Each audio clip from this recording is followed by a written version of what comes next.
এবং তারা যদি এই এখনো বিগত 15.5 বছর গুপ্ত রাজনীতি করেছে, তারা এখনো যদি লজ্জা পায়, নারীদের মতো তারা যদি লজ্জা পায়, আমি তাদেরকে আহ্বান জানাই তারা যেন ভূমিকা পরিণত হয় এবং চুরি করে এই রাজনীতি করে।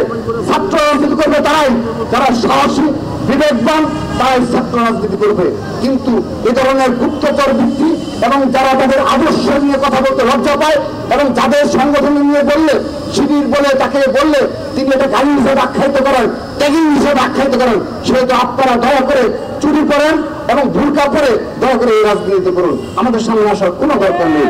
15.5 বছর ছাত্রলীগের পতাকা তলে আশ্রয় প্রশ্রয় থেকে আজ 5 আগস্ট পরবর্তী বাস্তবতায় বিভিন্ন বয়ান তৈরি করে সাহসিকতার গল্প শোনায়, যাদের বিগত 15.5 বছরে যাদের নামে একটি জিডি পর্যন্ত হয়নি, এই গুপ্তচরদের নামে একটি জিডি পর্যন্ত নেই, যারা একটি দিন খুনি হাসিনার বিরুদ্ধে একটি স্ট্যাটাস দেওয়ার পর্যন্ত সাহস রাখেনি, তারা আজকে আমাদের সাহসিকতার গল্প শোনায়।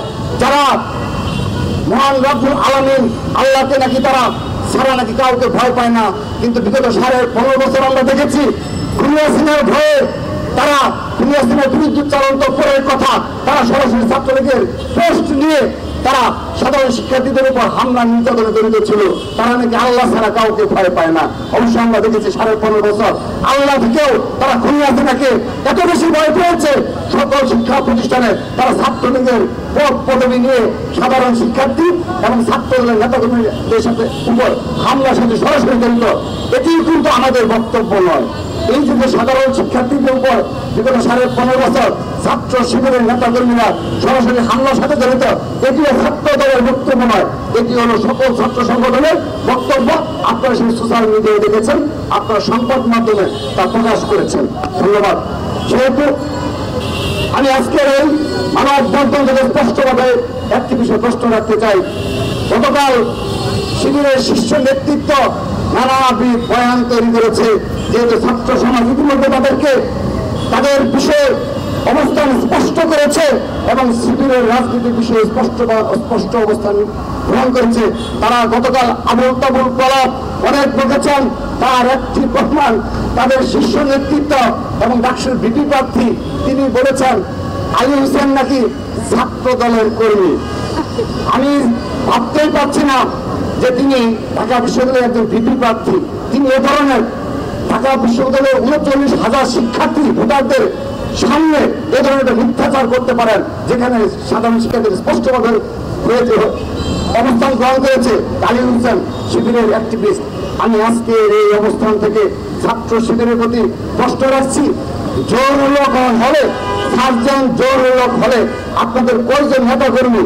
আপনাদের মতে একজন নেতাকর্মী নেই, কারণ তিনি আজও আত্মপ্রকাশ করেননি। ঢাকা বিশ্ববিদ্যালয়ে আপনাদের আত্মস্বীকৃত শিবিরের নেতাকর্মী কতজন?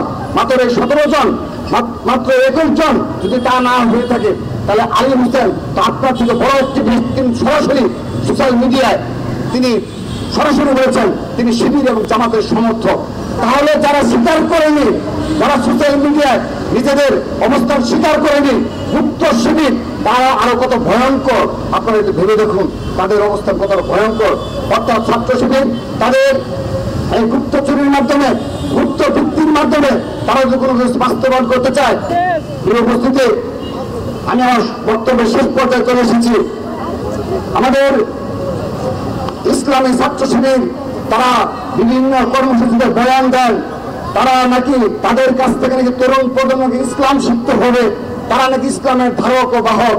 যদি সেটি হয়ে থাকে তাহলে যে ছাত্র সংগঠন তাদের রাজনীতি পুরোপুরি গুপ্ত রাজনীতির উপর নির্ভরশীল, ভোট বাহিনীর উপর নির্ভরশীল, ইসলামী ব্যাংকের ফান্ডিং এর উপর নির্ভরশীল, ব্যাংক বিমার উপর নির্ভরশীল, এটি কি কোনোভাবে ইসলামে লেখা রয়েছে যে সোশ্যাল মিডিয়ায় আপনি সাইবার বুলিং এর জন্য সকল নেতাকর্মীকে নিযুক্ত করবেন?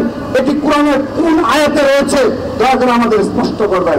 আমরা জানতে চাই আপনারা কোন ইসলাম কায়েম করতে চান, আমরা জানতে চাই। আমাদের জিজ্ঞাসা যে আপনারা আমাদের জিজ্ঞাসা রয়েছে, প্লিজ দয়া করে স্পষ্ট করবেন আপনাদের এই বিষয়গুলো। সংগ্রামী উপস্থিতি, আমরা দেখেছি 1971 সালে এই আল বদর রাজাকার বাহিনী, আত্মস্বীকৃত রাজাকাররা তারা সরাসরি মানবতা বিরোধী অপরাধে গণহত্যার সাথে এবং আমাদের প্রায় কয়েক লক্ষ মা বোনকে ধর্ষণের সাথে সরাসরি সম্পৃক্ত রয়েছে।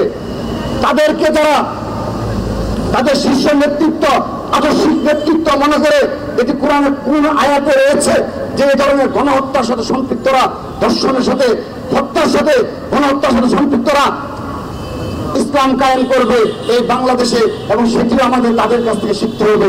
ধিক্কার জানাচ্ছি। প্রিয় উপস্থিতি, আমাদের মনে হয় যদি ইসলামী ব্যাংকের এবং ব্যাংক বিমার ফান্ডিং বন্ধ হয়ে যায়, আমার মনে হয় ছাত্র শিবির তাদের মিছিল করার কোনো লোকজন খুঁজে পাবে না। সেহেতু আপনারা দয়া করে আপনারা আগে স্পষ্টভাবে এই বিষয়গুলো প্রশ্ন দেবেন, তারপর অবান্তর কথাবার্তা বলবেন।